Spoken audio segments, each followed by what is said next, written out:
Meus irmãos, nós temos falado bastante sobre discipulado, e eu creio que já existe um mover do Espírito acontecendo, amém? Toda vez que acontece um avivamento, o avivamento muitas vezes ele não vem de primeiro no grande grupo, no cultão com todo mundo. O avivamento começa em pequenos avivamentos, avivamentos pessoais, na vida de pessoas, e o avivamento pessoal traz o avivamento coletivo. Eu creio nisso, e nós já temos experimentado, pela graça de Deus, testemunhos maravilhosos de coisas que Deus já tem feito, através do discipulado, através das células, né? Eu já tenho sido discipulado, meu discipulador amado, campeão, pastor William, já tem caminhado junto, já temos experimentado bênçãos de Deus, já temos testemunhos para contar, nos discipulados que eu também já tenho feito com algumas pessoas, vários testemunhos, avivamento mesmo, e glória a Deus por isso. Nós estamos na etapa da evangelização, etapa de semear. Quantos aqui sabem que nós estamos nessa etapa? Semear, então todos sabemos, então estamos falando a mesma língua. Semear fala de você plantar a semente do Evangelho, lançar a semente do Evangelho, e nós falamos disso e automaticamente, na nossa cabeça, nós pensamos em lançar a palavra para o perdido, para quem está lá fora, alcançarmos as pessoas que ainda não conhecem Jesus, nunca tiveram uma experiência, e realmente nós temos que fazer isso, é nossa responsabilidade. Mas hoje, eu gostaria de virar essa moeda, falar do outro lado da moeda. Existem muitas pessoas que dentro da igreja estão perdidas. Muitas pessoas que dentro da igreja precisam receber a semente do Evangelho. São pessoas feridas, soldados feridos. E nessa noite esse vai ser o tema da nossa reflexão. Eu creio muito forte que essa é uma palavra de Deus para nós. Eu tinha até uma outra coisa que eu iria falar nesse culto, mas durante a semana orando, Deus trouxe essa palavra que eu já tinha ouvido também do pastor Eibe, e Deus foi amadurecendo essa palavra, e aí eu senti, falei, não, Deus quer falar outra coisa. Então, nessa noite, meu irmão, olha para dentro do seu coração, coloque o seu coração cativo no que Deus quer falar, deixa a sua mente cativa, toma o controle da sua mente, do seu coração, e aponta para Jesus. Fala, Deus, eu quero ouvir a tua palavra, porque eu tenho certeza, eu creio nisso, que essa palavra é de Deus para nós nessa noite. Amém, irmãos? Eu quero que você vire para a pessoa que está do seu lado e diga assim: você vai ser usado por Deus para restaurar pessoas. Aleluia. Uma coisa que nós temos falado muito aqui na igreja, meus irmãos, e o pastor Gilson esteve ministrando para nós desde semana passada, e isso ficou muito no meu coração, é esse versículo aqui: a vontade do Pai que me enviou é essa, que nenhum de todos aqueles que Ele me deu se perca. Irmãos, quantas pessoas do nosso meio já se feriram, foram atacadas pelo inimigo, e estão perdidas, mas a vontade de Deus é que nenhum se perca. Se essa é a vontade de Deus, então nós temos que seguir nessa direção, porque quem nos capacita para fazer a vontade dEle é o Espírito, e quando Ele capacita, meu irmão, nada pode segurar, é milagre na certa. Então, se essa é a vontade de Deus, que nenhum se perca, então essa noite você vai receber uma palavra, e você vai guardá-la no coração, para você viver milagres de Deus, em nome de Jesus. Irmãos, a igreja de Jesus, ela é comparada a várias coisas. Ela é comparada a uma família, não é verdade? Nós não falamos que nós somos irmãos, nós não somos filhos de Deus, né? Nós não cremos no nome de Jesus, e por isso Deus nos deu o poder de nos tornarmos filhos dele. Então nós somos irmãos, uns dos outros. E ser irmão é uma responsabilidade muito grande. Veja bem, quantos aqui conhecem a história de Caim e Abel? Todo mundo. Caim e Abel eram irmãos, e havia aquele sentimento no coração de Caim para com Abel, um sentimento de ódio, que o levou a assassinar o próprio irmão. Quando ele morreu, Deus perguntou para Caim: Caim, onde está o teu irmão? E o que Caim respondeu? Falou assim: Deus, por acaso eu sou guardião do meu irmão? Eu tenho cara de segurança dele, de ficar andando sabendo tudo que ele faz? Não sei. E aí Deus falou algo muito interessante. Deus falou assim: o sangue do teu irmão clama da terra a mim. O sangue do teu irmão clama da terra a mim. Só que essa palavra sangue, no original que ela foi escrita, ela está no plural. Os sangues do seu irmão clamam da terra a mim. Isso fala de legado. Abel teria uma descendência.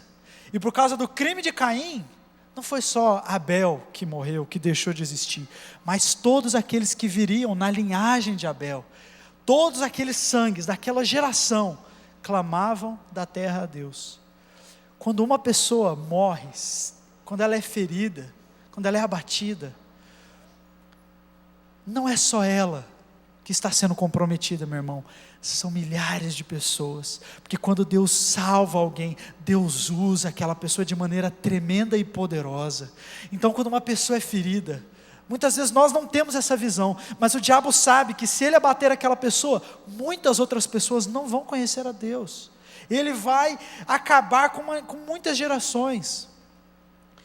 Então nós somos família, como irmãos, nós devemos cuidar uns dos outros, devemos ser responsáveis. Quem aqui tem irmão, na família mesmo, sabe disso, sabe como é que é, irmão mais novo, o irmão mais velho protege, né, se tem alguma coisa acontecendo, não, ninguém vai mexer com meu irmão, se alguém tiver que bater nele sou eu, né, o irmão geralmente faz assim, ninguém bate no meu irmão, só eu, mas nós não somos assim, amém? Aqui na igreja nós temos que proteger o nosso irmão. Eu estava vendo um programa de televisão ontem, com a minha esposa, e falava de uma menina, que ela tinha um problema de saúde muito sério, e ela teve que amputar o braço, e aí o pai dessa menina, né, falando, ele falou assim, foi engraçado, que quando ela amputou o braço, o irmão mais velho dela, que nunca dava bola para ela, passou a ser o protetor, porque ele viu que a irmã estava debilitada, então ele tomou a frente, não, ninguém mexe com a minha irmã agora, ele nunca tinha se importado, mas irmão é assim, quando vê o outro em necessidade, já se coloca, fala, não, ninguém vai mexer com o meu irmão. Então a igreja é uma família, tem que ser assim, nós temos que dizer para Deus, quando Deus perguntar, cadê o seu irmão? A gente tem que falar, Deus, eu estou acompanhando, Ele está comigo, eu estou cuidando dele. A resposta de Caim, será que eu sou guardião do meu irmão? Por acaso eu sou guardião do meu irmão? A resposta para essa pergunta é sim, você é guardião do seu irmão. Vira para a pessoa que está do seu lado e fala assim, você é guardião do seu irmão. Nós somos uma família. A igreja também ela é comparada a uma escola. Nós viemos para a igreja, nós somos treinados, né? Domingo que vem vai ter um treinamento poderoso de grupo de evangelismo, GE, isso é uma bênção. É um lugar de treinamento, é um lugar onde a gente aprende sobre a palavra de Deus, onde a gente é edificado, onde a gente vai crescendo, vai conhecendo a Deus, né? Vai ficando que nem aqueles irmãos para quem Paulo escreveu lá em Roma, olha, vocês estão cheios de conhecimento, possuídos de bondade. A igreja é uma escola também, onde nós vamos aprendendo muitas coisas. A igreja também é um corpo. Paulo fala bastante sobre isso, que vocês são membros uns dos outros, e que se um membro está mal, todo o corpo tem que estar mal, tem que sentir, e tem que se ajudar, porque nós fazemos parte de um mesmo corpo, e o cabeça é Cristo, não é? Então eu lembro até daquela ilustração, já de alguns anos, que meu pai falava, acho que foi a primeira que ele falou com relação a isso que eu guardei, mas aquele homem que estava batendo um martelo assim, na parede, no quadro, aí ele pegou e martelou o dedo, aí uma parte do corpo se machucou, aí automaticamente a outra mão já segurou né, para cuidar, para ver se tinha alguma coisa, os pés já levaram, né, para cuidar para outro lugar, ali passar um remédio. É o corpo todo cuidando de um membro só. É assim que nós temos que ser. A igreja também é um corpo. A igreja também ela é comparada a um exército poderoso de Deus. O nosso general é Cristo, e nós vamos avançando, vamos lutando contra os demônios, e vamos tendo vitória, e Deus vai alargando as nossas tendas, e nós vamos conquistando os perdidos para Jesus, e as portas do inferno não podem prevalecer contra a igreja. Essa igreja também é um exército, e nós somos soldados. Mas além de tudo, a igreja também é um hospital. Um hospital. E a gente enfatiza muito o fato da igreja ser um hospital para as pessoas que estão lá fora, né? As pessoas estão machucadas, feridas, o diabo acabou com a vida, então ela vem para cá e nós cuidamos dela, e nós abençoamos, tratamos das feridas. Mas a igreja não pode ser vista só como um hospital para aqueles que estão lá fora, mas a igreja tem que ser um hospital para aqueles que estão aqui dentro. Amém? Muitas vezes nós temos negligenciado, não temos prestado atenção, que pessoas daqui, do nosso meio, que se assentavam nessas cadeiras, se feriram, e o diabo as tirou do nosso meio. O inimigo as tirou, ceifou, minou o chamado delas, a vida delas com Deus, elas foram roubadas da vida de Deus.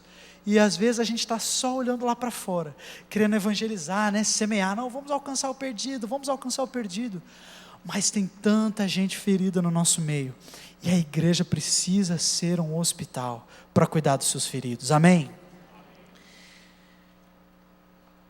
Tem um texto, lá em Tiago 5, 19 e 20, se você quiser abrir a sua Bíblia, você pode abrir, senão a gente acompanha aqui, para quem não trouxe Bíblia. Tiago 5, 19 e 20. O texto diz assim: meus irmãos, se algum de vocês, é alguém de fora? É alguém que está lá fora? Não. Não, é algum entre vós, a igreja. Se algum de vocês se desviar da verdade e alguém o trouxer de volta, lembrem-se disso: quem converte um pecador do erro do seu caminho, salvará a vida dessa pessoa, e fará que muitíssimos pecados sejam perdoados. Tiago está trazendo esse conselho prático, né, como é bem característico dele, um conselho prático dizendo assim: olha, se alguém de vocês se desviar, e alguém o trouxer de volta, glória a Deus, você salvou uma pessoa, você fez com que os seus muitíssimos pecados fossem perdoados. Então faça isso, isso é um conselho da Bíblia para nós, e nós temos mesmo, irmãos, que correr atrás, cuidar dos nossos feridos. Alguém já disse que a igreja, infelizmente, é o único exército que executa os seus feridos. O único exército que executa os seus feridos. Mas nós vamos crer que isso não vai mais ser verdade, amém? Todo exército que se preze, ele tem uma logística para cuidar dos seus feridos. Ele tem uma maneira já, uma estratégia pronta, elaborada, pessoas treinadas no exército só para cuidar dos feridos. Não é verdade? Quando tem uma guerra, qual que é a lógica da mina terrestre? Aquela mina que fica no chão. Aquela mina, ela não é feita para matar. Aquela mina é feita para ferir, para deixar um soldado ferido. Por quê? Porque quando o soldado é ferido, os seus companheiros que viram que ele se feriu, eles vão deixar de lutar para cuidar daquele ferido. E aí chama o médico, carrega, leva lá, vem o helicóptero, busca o ferido, leva para o hospital e tal. Por quê? O inimigo coloca essas minas, porque ele sabe que todo o exército cuida dos seus feridos. Então vamos colocar essas minas aqui, quando as pessoas se ferirem, em vez da gente inutilizar um soldado, a gente inutiliza 3, 4, 5, né? E aí eles vão ficar sem gente para lutar, porque ou as pessoas estão feridas, ou elas estão cuidando dos feridos. Essa é a lógica de um exército. O exército ele já tem uma logística para cuidar do ferido. Ele já está preparado, os soldados estão preparados, sabem o que fazer, tem os medicamentos certos ali na hora, né, fazem tudo o que precisa ser feito para preservar a vida daquele soldado, porque todo o exército é assim.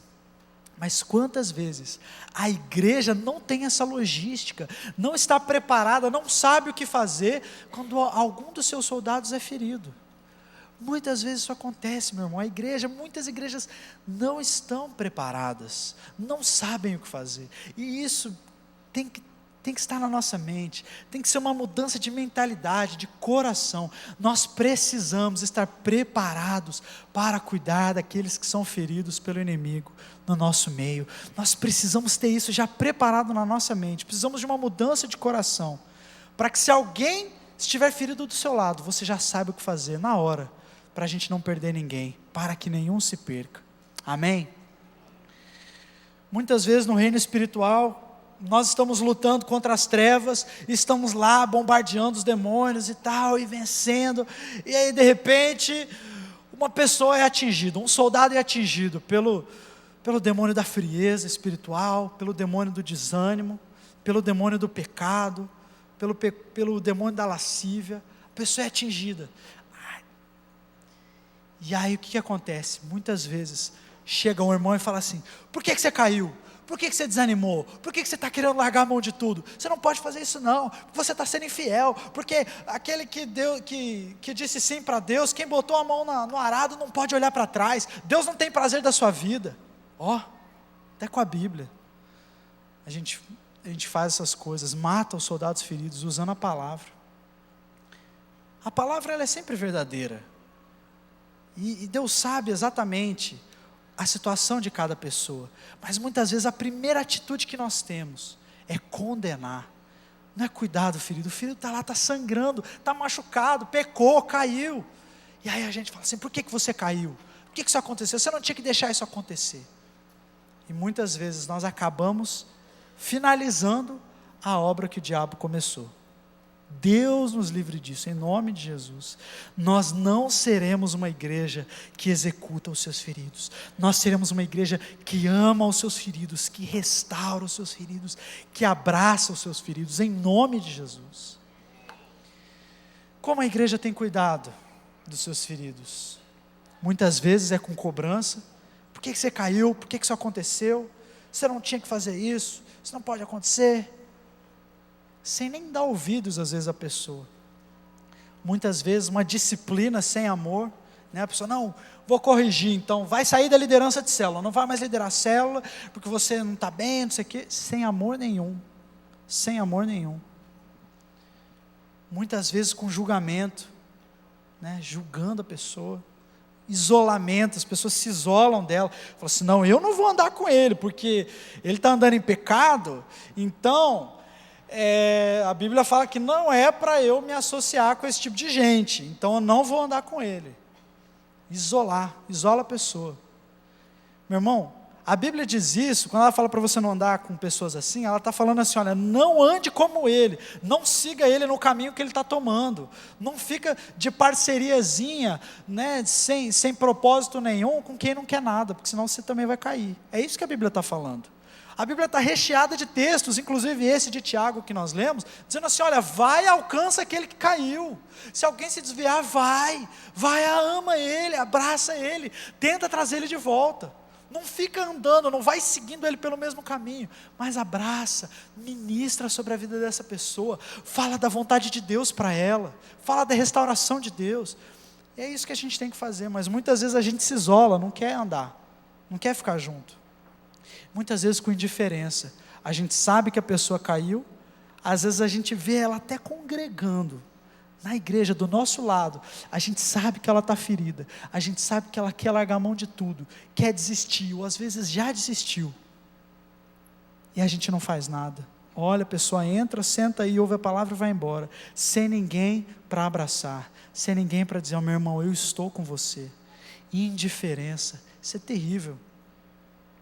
Existem alguns sintomas que a gente vai verificar na nossa própria vida, que podem ser esses sintomas da tendência de matar os soldados feridos. São sintomas. Se você já agiu dessa maneira que nós vamos falar em alguma vez na sua vida, peça perdão para Deus. Se você tem um pensamento parecido com esse, então em nome de Jesus, hoje isso vai mudar no seu coração, porque esses são sintomas de quando nós estamos matando os nossos soldados feridos. primeiro sintoma dessa tendência de matar o soldado ferido é esquecer a história, esquecer tudo de bom que aquela pessoa já fez. É uma amnésia diabólica. Muitas vezes a pessoa estava aqui conosco, serviu, era um líder de célula poderoso e tal, era um supervisor e não sei o que, e de repente a pessoa ficou cansada no meio do caminho, foi alvejada pelo inimigo. O que a gente faz? Muitas vezes, qual é a tendência do nosso coração? É falar assim, joga fora, caiu, olha só, errou, está desanimado, está fraco, não tem que ser assim, sei que, e esquece tudo aquilo que a pessoa já fez, esquece o quanto que ela já serviu, e muitas vezes, meu irmão, é isso que você precisa lembrar para a própria pessoa que caiu, porque muitas vezes a pessoa está lá ferida, sangrando, e o diabo está na cabeça dela, olha só, você errou, você não é digno, Deus não te ama mais. O diabo está ocupando a mente dessa pessoa, só falando do erro. E muitas vezes a gente faz a mesma coisa, só fica falando do erro, e esquece da bênção que essa pessoa já foi, do tanto que ela já serviu. E muitas vezes o que a gente precisa fazer é chegar para ela e falar assim, meu irmão, eu lembro de tudo aquilo que você já fez, você é poderoso em Deus, você é um homem de Deus, você é uma mulher de Deus, Deus tem um plano para você, e você vai ser muito mais usado do que você já foi, Deus vai te restaurar, vai te fazer um grande pastor de vidas. Lembra-se da história dessa pessoa, não descarta, não vai ter uma amnésia diabólica, se lembre dela. Quantos aqui já ouviram falar ou conheceram a história do pastor Jimmy Swaggart? Quantos aqui? Jimmy Swaggart. Jimmy Swaggart era um pastor bastante famoso um tempo atrás, ele tinha um programa de televisão na Band, e muita gente gostava de assistir, era uma bênção. Ele era mais ou menos o que nós temos aqui com o Malafaia, Silas Malafaia, que tem o programa de televisão e um monte de gente assiste, e inclusive quem nem crente é e gosta. Já encontrei um monte de gente que fala assim, não sou crente não, mas eu gosto do Malafaia, só acho que ele fala muito alto, mas muita gente assiste. E o Jimmy Swaggart era assim, as pessoas gostavam muito de assistir. E o pastor Abe conta que ele tinha um amigo que era gerente de banco, ele não era crente nem nada, mas ele gostava muito de assistir as pregações do Jimmy Swaggart. E aí o que aconteceu? De repente, explodem nas notícias, Jimmy Swaggart, o famoso pastor evangélico, caiu em adultério. Nossa, foi um baque. Muitas pessoas começaram a julgar o soldado ferido, condenar, falar mal, e isso e aquilo, e tentar achar razões pelas quais ele caiu, e apontar o dedo. E aí o pastor Abe falou assim, poxa vida, eu tenho aquele meu amigo que gosta tanto do Jimmy Swaggart, o que ele vai pensar agora? Ele não é crente, ele vai achar que todo crente é safado, não sei o que lá, aquela onda que a gente escuta por aí. E aí ele foi conversar com esse homem, e ele falou assim, então, né, meu irmão, você viu que o Jimmy Swaggart caiu, e que coisa, né, mas olha, a gente não é assim não, viu, isso aconteceu foi com ele. Aí esse homem, esse gerente de banco, que não era crente, falou assim, pastor, não fala assim do Jimmy Swaggart não, porque ele já abençoou tanto a minha vida, já abençoou tanto a minha família, eu já aprendi tantas coisas sobre Deus, sobre Jesus, através da vida do Jimmy Swaggart, não vamos ficar olhando só para o erro dele não, pastor, vamos olhar para aquilo que ele fez de bom. Aí, pastor assim, nossa, que vergonha, o ímpio falando, né? Não tenha uma amnésia diabólica.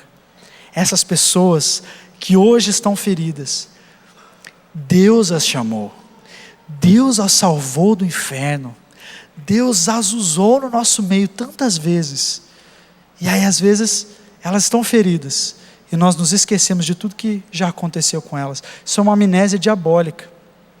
Teve uma vez que eu estava no seminário, uns 2 anos atrás, acho que foi meu primeiro ano de seminário, e a gente estava indo, tinha devocional de manhã, antes da gente ir para a aula, e aí chegaram assim para a gente, falaram assim, olha, o pessoal do ministério Casa de Davi está aí, o pessoal do Casa de Davi está aí. Aí eu falei, uau, que legal, o ministério abençoado e tal, e o líder desse ministério chamava-se Davi Silva. E aí a gente teve uma manhã poderosa na presença de Deus. Não teve nem aula naquele dia. A gente só ficou lá adorando, sendo ministrado por Deus. E aquele mover e tal. Aí, o que aconteceu? Uns 3 meses depois, apareceu uma notícia na internet, bombou e negócio e tal.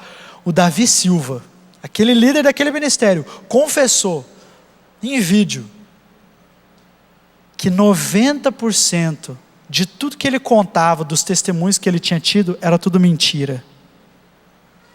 Ele estava arrependido, ele fez esse vídeo para confessar, porque ele falou assim: eu preciso confessar o meu pecado, eu minto demais, 90% das coisas que eu falo é mentira, eu menti demais.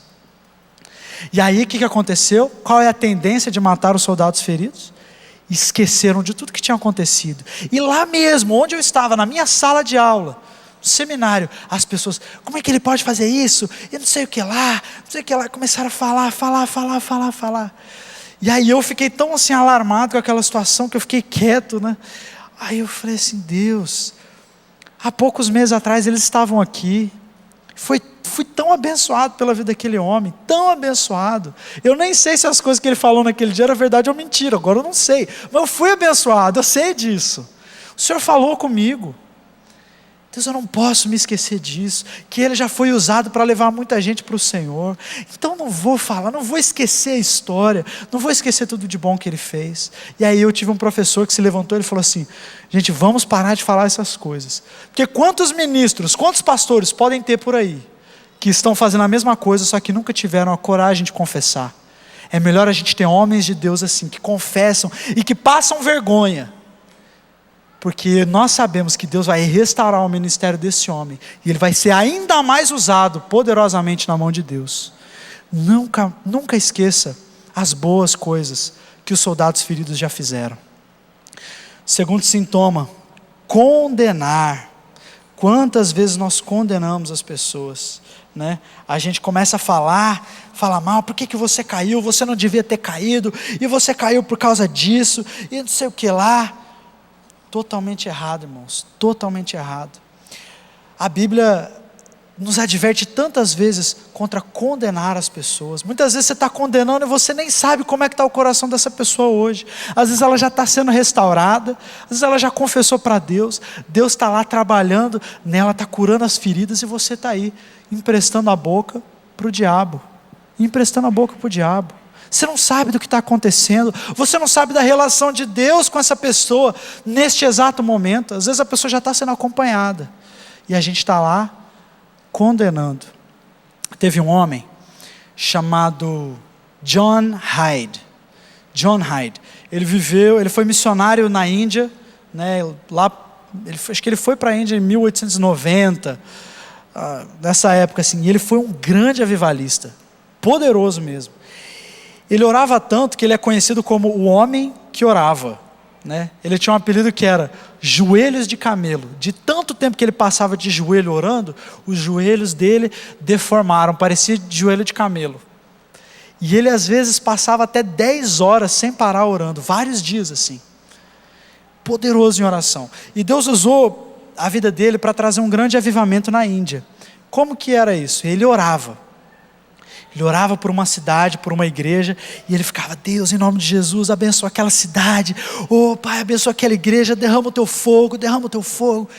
E aí quando ele tinha notícia de que o avivamento tinha chegado naquela cidade, aí ele começava a orar por outra cidade, aí ele começava: Deus, em nome de Jesus, abençoa aquela cidade, abençoa aquele pastor e tal.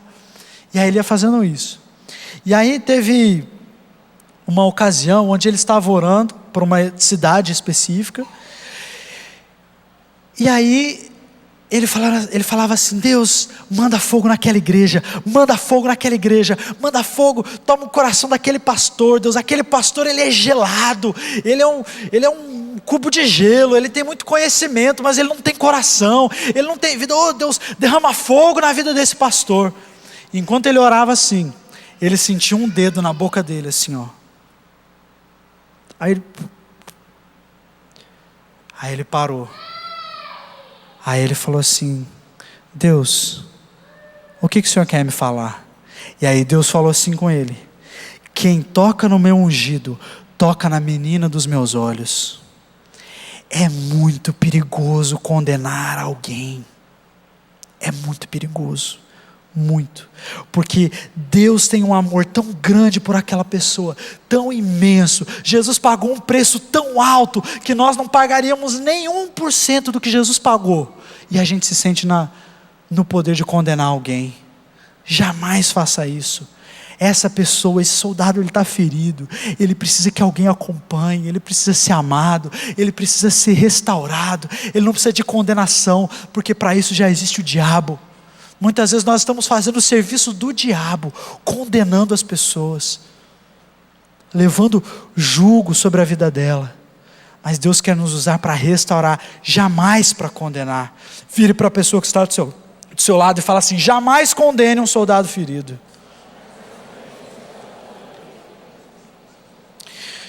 Outro sintoma, nós julgamos o coração, falamos mal, tentamos, descobrir por que essa pessoa caiu e ficar falando na nossa mente: porque essa pessoa, não sei o que lá, foi por causa disso, não sei o que, falando mal.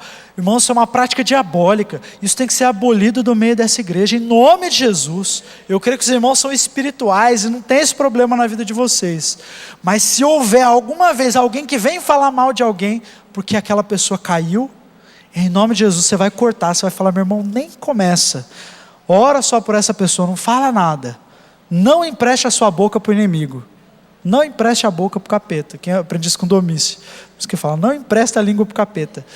Não deixe o inimigo usar a sua boca para amaldiçoar alguém, para julgar. A Bíblia diz assim em Tiago 4, 11 e 12: irmãos, não falem mal uns dos outros. Quem fala contra o seu irmão ou julga o seu irmão, fala contra a lei e a julga. Quando você julga a lei, não está cumprindo a lei, mas está se colocando como juiz. Há apenas um legislador, aquele que pode salvar e destruir. Mas quem é você para julgar o seu próximo? Quem é você para julgar o seu próximo? Todos nós, irmãos, fomos salvos do pecado pela graça. Todos nós fomos salvos sem merecimento. Como que nós, que tivemos a nossa dívida perdoada de maneira tão poderosa, podemos julgar alguém? Nós estávamos nessa mesma situação. Não fosse o sangue e a graça de Jesus, nós estaríamos igual ou talvez pior. Jamais julgue alguém. Outro sintoma: ignorar a situação dos soldados feridos, ignorar o erro. Muitas vezes a gente sabe que a pessoa caiu, a gente sabe que a pessoa está ferida, a gente sabe que o inimigo acertou o coração dela, mas a gente não faz nada. A gente vê, às vezes a pessoa está até congregando aqui, ela senta e a gente fala assim: não, eu não vou falar nada, eu sei que ele está em pecado, mas eu não vou falar nada, eu só vou orar. Isso está errado, irmão. Isso é pecado. A Bíblia diz: não sejais cúmplices nas obras infrutíferas das trevas. Não seja cúmplice, porque quem cala consente muitas vezes com o pecado. Se você está vendo que o teu irmão está em pecado, vai, fala com ele, com amor, com mansidão, abraça a vida dele e fala assim: meu irmão, vamos mudar, eu estou vendo que você não está bem. Muitas vezes você até viu alguém errando, mas você fala: eu não vou falar nada, eu não sou líder dele, eu não sou líder de célula dele. Não, meu irmão, não faça isso. Ame a vida daquela pessoa, ele é seu irmão em Cristo, você é guardião da vida dele. Não ignore, não faça de conta que está tudo bem. Sinta a dor daquele soldado ferido, vai atrás dele, senta com ele, fala assim: meu irmão, Deus tem um plano para a sua vida, este erro não diz nada sobre você, Deus não está olhando para o teu erro, Deus está olhando para o Espírito Santo que Ele colocou dentro de você. Você é filho, Deus ainda te ama, Deus ainda vai te usar, você vai ser um pastor poderoso, um discipulador de muitas vidas, você vai ganhar para Jesus.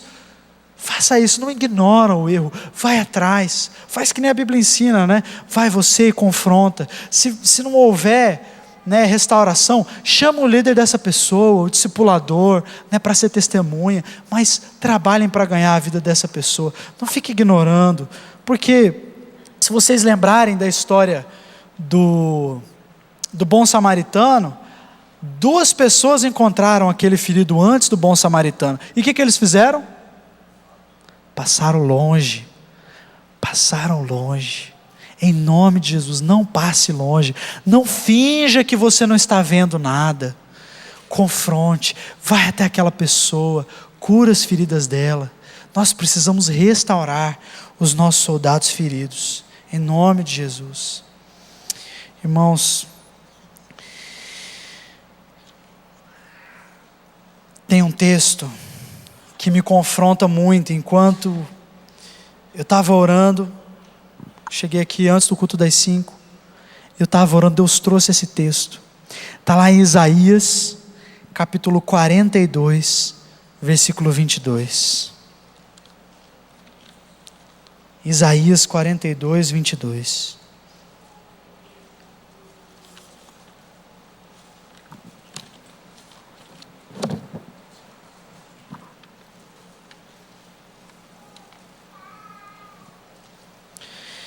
Isaías 42, 22 fala assim: não obstante, é um povo roubado. O texto aqui está falando do povo de Deus. É um povo roubado, saqueado. Quantas vezes, irmãos, nós não estamos sendo roubados de pessoas, de vidas preciosas que estavam aqui e que hoje não estão mais, que se desviaram, que esfriaram na fé, que largaram mão de tudo, que não querem mais saber de célula, que não querem mais saber de congregar aqui na igreja. As pessoas falam assim: ah não, agora eu só assisto pela internet. A pessoa devia estar aqui, devia estar celebrando, devia estar cheia da vida de Deus, mas foi roubada, foi saqueada. E às vezes a gente nem percebe que nós estamos sendo roubados e saqueados.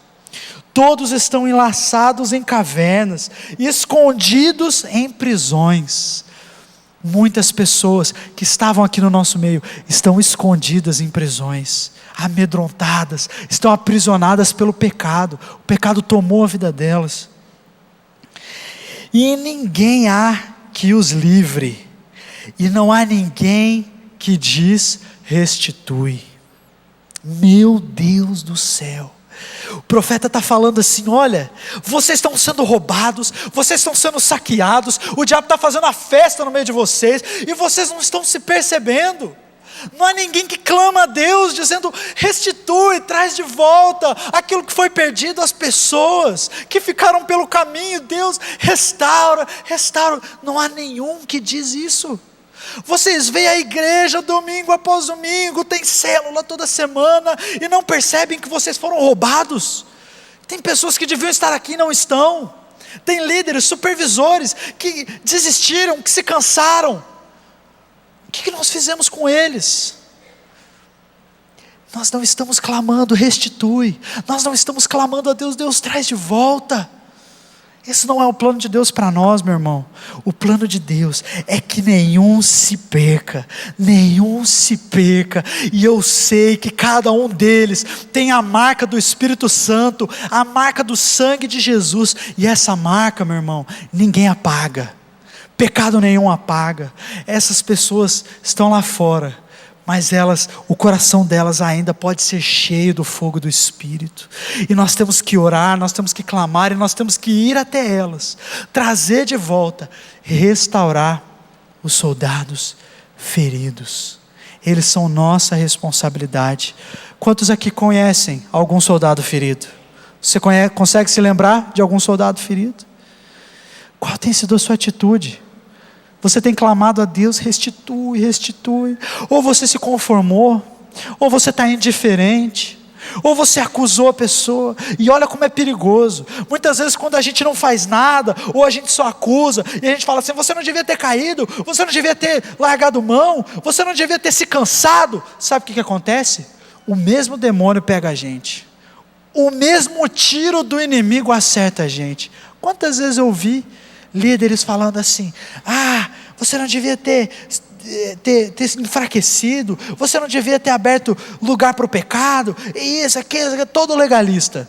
Depois de um tempo estava lá ele ferido, mesmo tiro, desanimado, querendo abrir mão de tudo, porque não teve compaixão, não soube cuidar, só quis acusar, trouxe maldição sobre a vida dele. Meu irmão, não vamos fazer isso. Vamos cuidar dos nossos soldados feridos, vamos cuidar.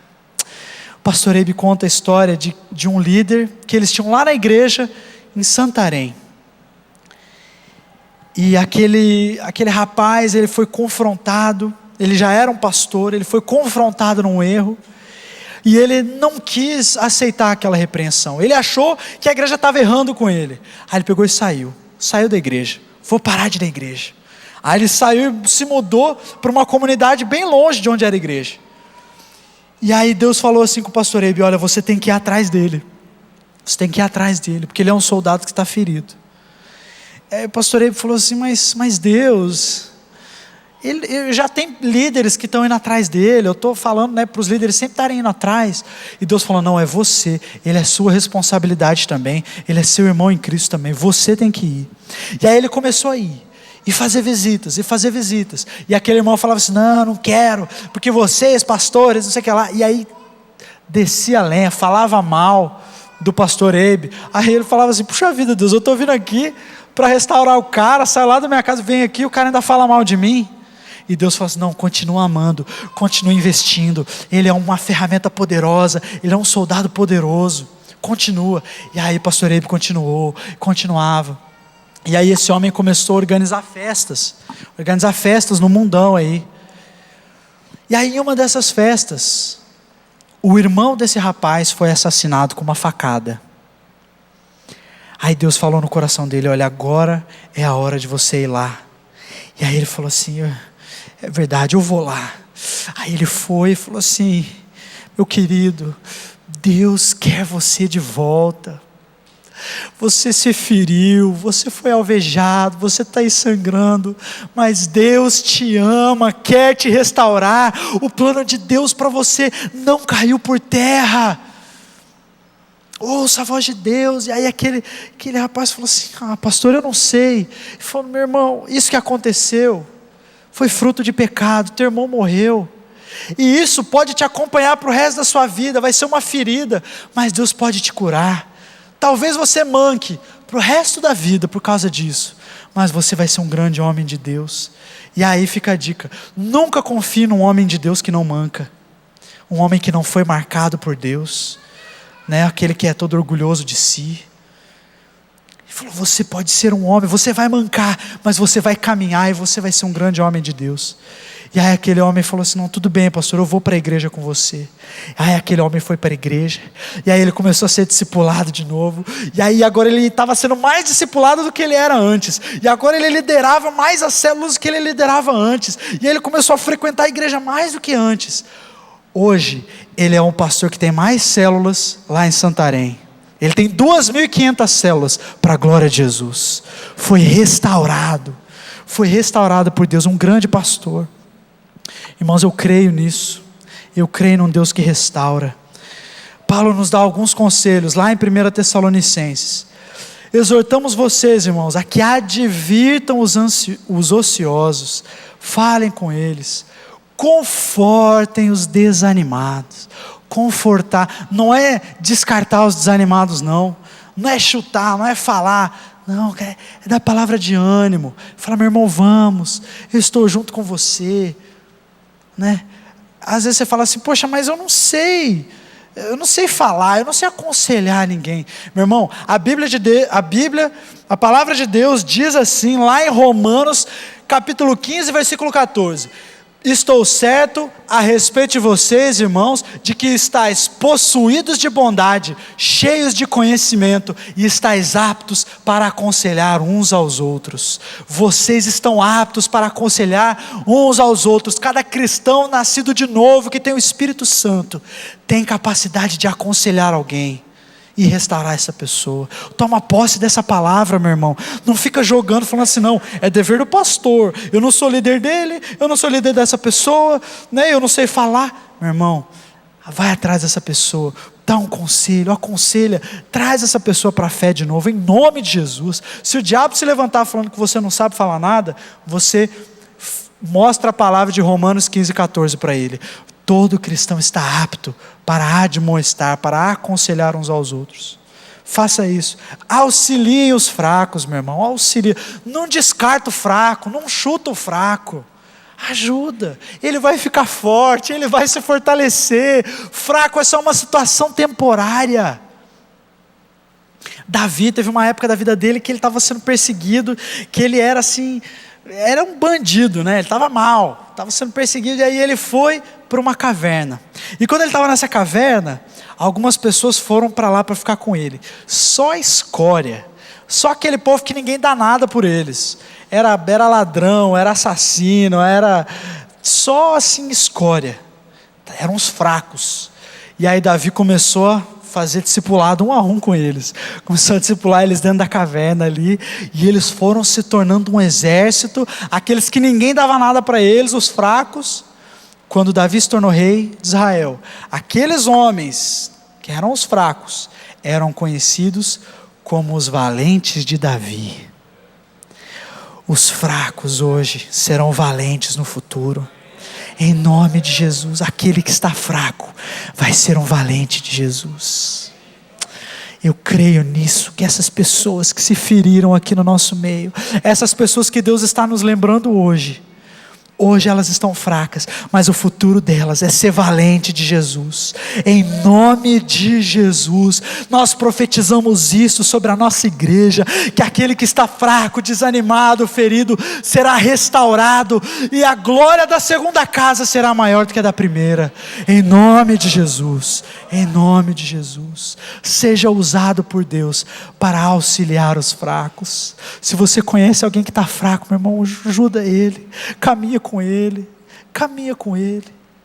Sejam pacientes para com todos. Às vezes a gente fala assim: puxa vida, mas eu já falei tanto de Jesus para essa pessoa, já falei tanto, já disse tanto, já paguei tanto preço, já liguei, já fiz visita, já levei na célula e nada. Essa pessoa não quer nada com Deus, então eu também não quero nada com ela. Eu só vou dar meu tempo para quem quer coisa com Deus, coisa séria.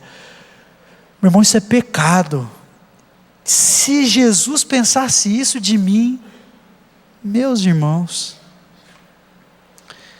seja paciente, longânimo para com todos,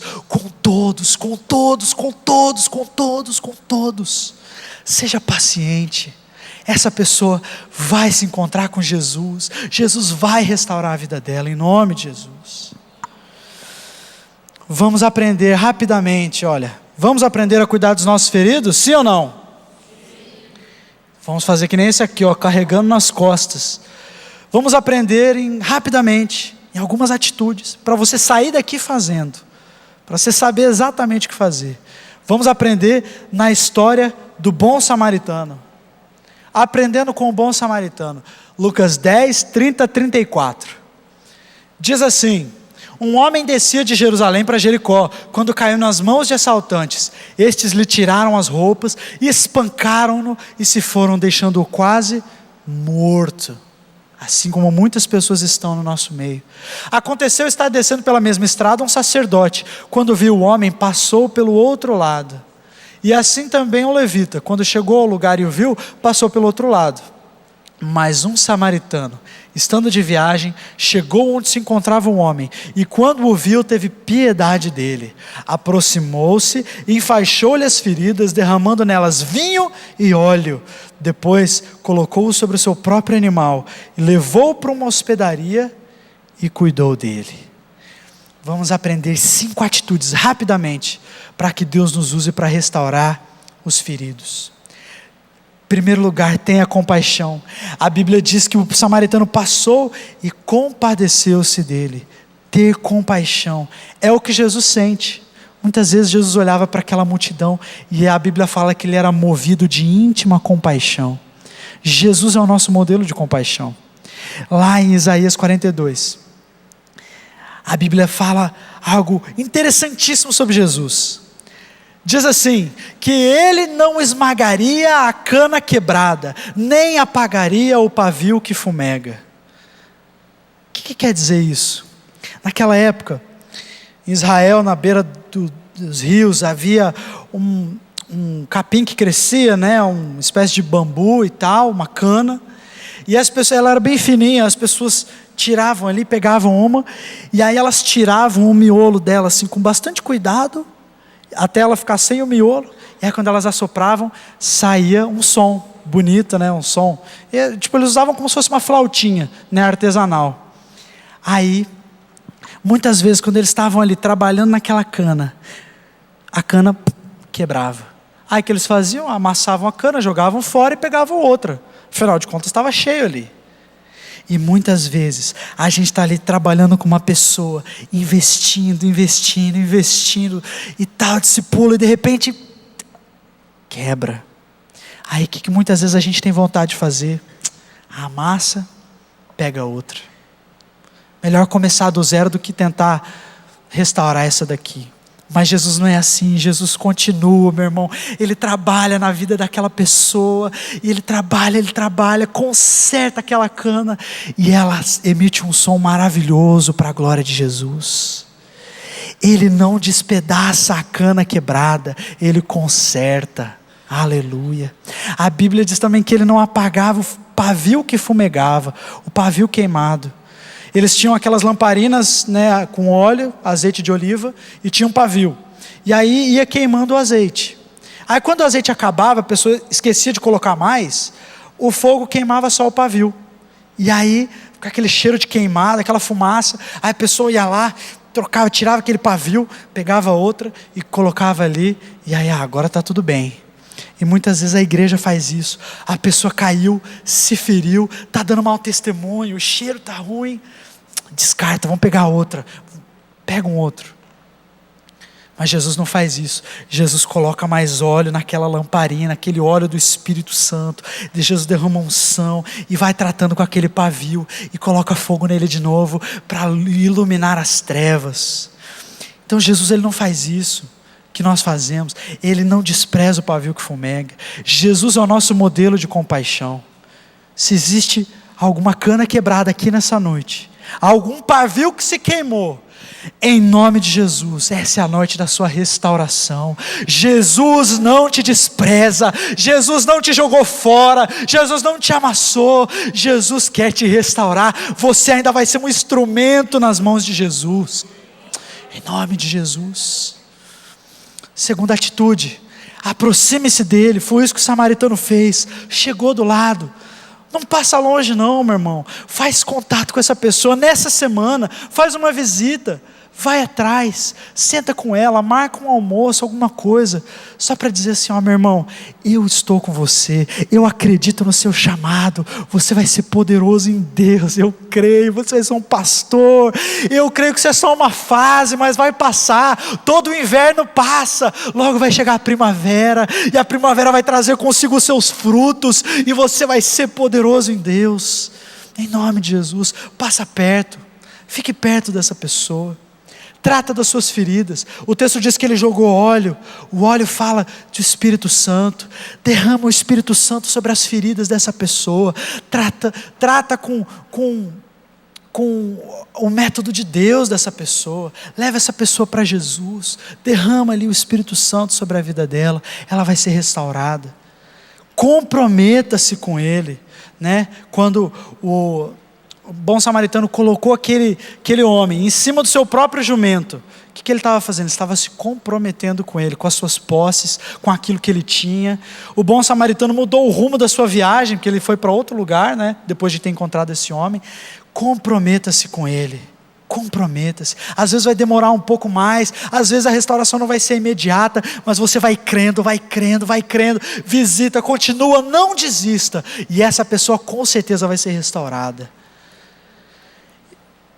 Em último lugar, leve para um lugar de cuidado. Qual é esse lugar de cuidado? Leva para a sua célula, traz aqui para a igreja, onde outras pessoas vão poder cuidar dela também, vão poder dar palavra de ânimo, vão restaurar aquela pessoa, sabe? Leva essa pessoa para o seu convívio de amigos.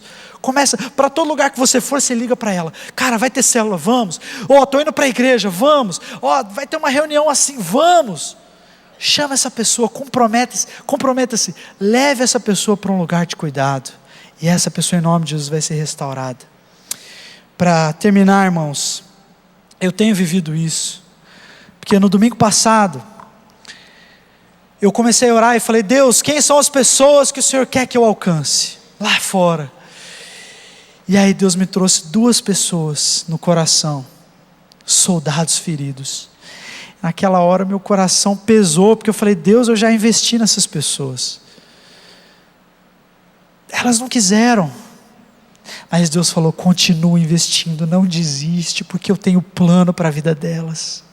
Fala aquele texto de Filipenses para ela, fala assim: e estou bem certo que aquele que começou a boa obra em vós é fiel para terminá-la até o dia de Cristo Jesus. E eu falei: Deus, então eu vou investir nessas pessoas. E aí eu comecei a orar, e eu estava orando com a minha esposa, e eu falei assim: Senhor, eu me lembro delas, elas estavam comigo. Um deles, eu participei da conversão dele, ele é meu filho na fé, eu ia buscar ele em boate, Senhor, eu sei que o Senhor o salvou, eu sei que ele não é uma pessoa que nunca te conheceu, ele te conhece, Senhor. Eu lembro de quando a gente orava e chorava junto. Ele se perdeu, mas eu sei que a tua marca é profunda demais, e que o pecado não pode apagar a tua marca, o pecado não pode apagar o teu sangue. Então eu vou atrás. Aí eu comecei a orar por ele, e comecei a orar pelo outro amigo também, e aplicar fé. E no dia seguinte o diabo já começou a atacar a minha vida. Eu liguei para o meu discipulador, falei: cara, estou sendo muito atacado, porque eu comecei a interceder por esses 2. E aí meu discipulador orou comigo, e a gente aplicou fé junto, e oramos. E aí no dia seguinte eu fiz um jejum por eles, e eu falei assim: Deus, eu vou fazer esse jejum, e eu vou fazer contato, e se o Senhor me der o sinal de que eles respondam a esse contato, isso já vai ser o sinal de que é isso que o Senhor deseja fazer mesmo.